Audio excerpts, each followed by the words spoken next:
হিরোযুদ্ধের প্রজাগণে গণসপ্রভ অতি বলর দলে এজন প্রস্তপ্তামে রজার পুত্র কিয় এর মহাপাপতে লিপ্ত হয়েছে তাকে মই বুঝিব পৰা নাই মোৰ অনুপস্থিতিত ওর ব্যক্তি মাত্রে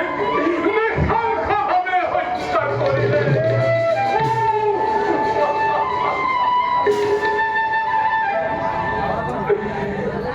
এই কথা মনত পড়িলে মোক হিয়া ভাগি সেগি সরকার